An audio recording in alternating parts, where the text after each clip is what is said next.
With the release of NBA 2K18, 2K Sports marks another year of being the go-to game for fans of the sport of basketball.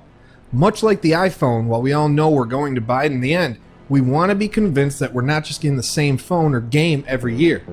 And now with the increased competition from the resurrected NBA Live brand, which aims to put a dent in 2K's remarkable run that overtook that very franchise, we look to see if 2K is still on top of their game with innovation and gameplay, or are they asleep at the wheel and opening themselves up to be overtaken down the line by the fallen sun NBA Live?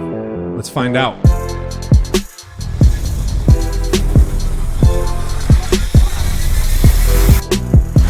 Gamers Online is the #1 source for the sports gamer. The rebounding in 2K18 needs a little bit of work. Now don't get me wrong, Muggsy Bogues isn't out here grabbing 5 boards a game or anything like that, but so far, NBA 2K18 has a nasty tendency of letting one guy snatch an offensive board over multiple defenders, and the lack of consistent boxing out by the computer AI further leads to higher than normal offensive rebound totals. There's a definite need for a tuning in this area. In regard to on-ball defense, I don't know whether it's good or bad, but attempting to play the ball feels like you're trying to walk on ice. It's that hard.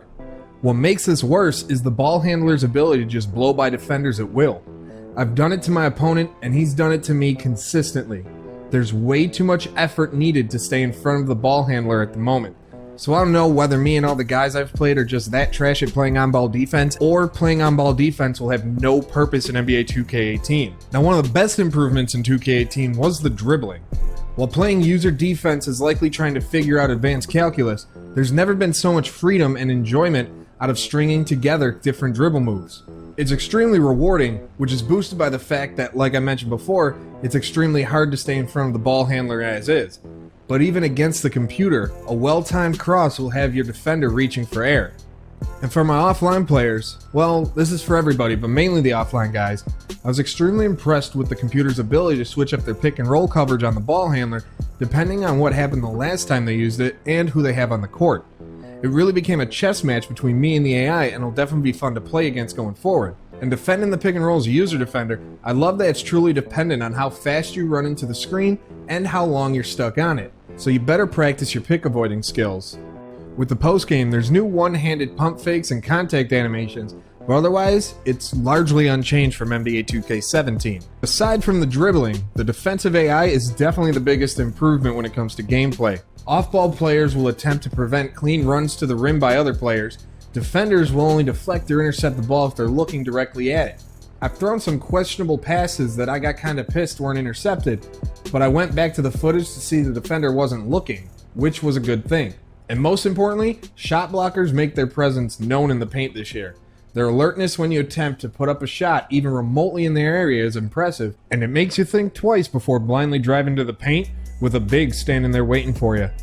Now 2K has never lacked in the presentation department, and this year is no different. The commentary is top notch as always, and I had a perfectly timed block while the announcers were praising Kevin Durant. The stat overlays during the game are impressive, and the new pre-game timeout and halftime cutscenes are amusing to watch as well. When it comes to game modes, the most anticipated mode in NBA 2K18 was the overhauled My Career, which was reintroduced as the Neighborhood. The mode brings an open-world style to 2K18 similar to what you would see in the Grand Theft Auto series, replacing the grinding of computer games with earning badges for a choose-your-path type of My Player building. And the Neighborhood fully embraces the playground style of basketball where many of us fell in love with the game in the first place, and I'm quite surprised nobody thought of this sooner.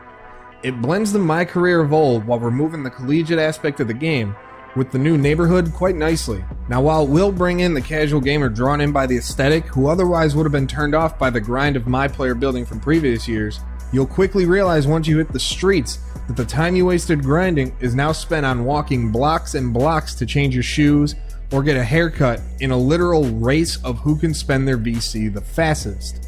I feel the mode invites a whole different range of fans, and many longtime 2K fans will like it, while simultaneously alienating others who just want to play ball. The mode has potential that hasn't been realized yet, but if it isn't expanded on in the future years, you have to question whether the time they spent building this world would have been better served elsewhere. As far as the other big mode, My GM, I'll point out right off the bat that the whole no voices thing in the cutscenes still kind of kills the immersion level of the mode. But the part that I like and still find interesting is the fact that you're still controlling your My Player, not some random guy or template in his post-playing career as the GM of whatever team you choose. Certain things will remain the same regardless of the team though, like the storyline, and you'll always have the option to move to a certain city every time you start up a new MyGM file. It's My League with cutscenes, which I once again admit the cutscenes can get a bit tiresome after a while due to them seeming like they never end, and some you just can't skip. But the tie-in of My Career and MyGM still being about your playing days and your post-career is real smooth. Now there are major drawbacks like no custom rosters, contracts being out of control after the first year, and free agents like Kevin Durant leaving after the first season that still need to be addressed for the mode to reach its full potential. But at the end of the day, MyGM is still a great mode and gives you a pretty decent representation of what it's like to be the GM of an actual NBA team.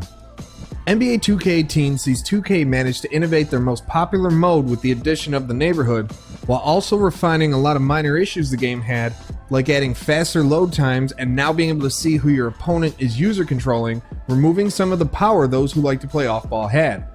Now luckily, most of the drawbacks and glitches that made modes like My League unplayable as of now can be patched, but even if they don't fix everything in the game, it's still the best it's been gameplay-wise in years. The last time I've enjoyed a 2K game this much was the highly regarded NBA 2K11. Now all we can do is pray throughout the year that they improve on it through patches and updates and not ruin what is right now a great game.